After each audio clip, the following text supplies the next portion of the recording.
वृषभासुर वध। श्री पराशर जी बोले, एक दिन सायंकाल के समय जब श्री कृष्णचंद्र रास क्रीड़ा में आसक्त थे, अरिष्ट नामक एक मदोन्मत्त असुर वृषभ रूप धारण कर सबको भयभीत करता व्रज में आया। इस अरिष्टासुर की कांति सजल जलधर के समान कृष्णवर्ण थी। सिंह अत्यंत तीक्ष्ण थे, नेत्र सूर्य के समान तेजस्वी थे और अपने खुरों की चोट से वो मानो पृथ्वी को फाड़े डालता था। वो दांत पीसता हुआ पुनः पुनः अपनी जिह्वा से ओठों को चाट रहा था। उसने क्रोधवश अपनी पूंछ उठा रखी थी तथा उसके स्कंद बंधन कठोर थे। उसके कुकुद, कुहान और शरीर का प्रमाण अत्यंत ऊंचा एवं दुर्लभ था। पृष्ठभाग गोबर और मूत्र से लिथड़ा हुआ था तथा वो समस्त गौओं को भयभीत कर रहा था। उसकी ग्रीवा अत्यंत लंबी और मुख वृक्ष के खोखले के समान अति गंभीर था।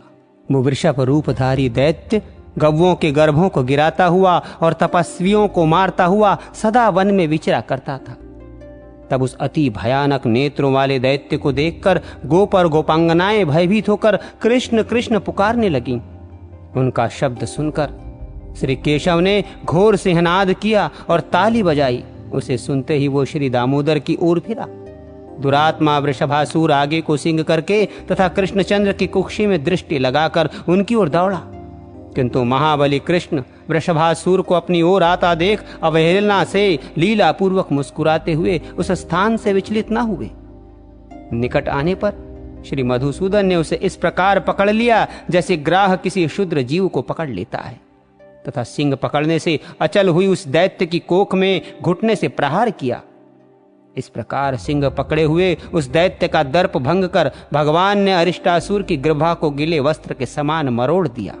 तदनंतर उसका एक सिंग उखाड़कर उसी से उस पर आघात किया, जिससे वो महादैत्य मुख से रक्त वमन करता हुआ मर गया।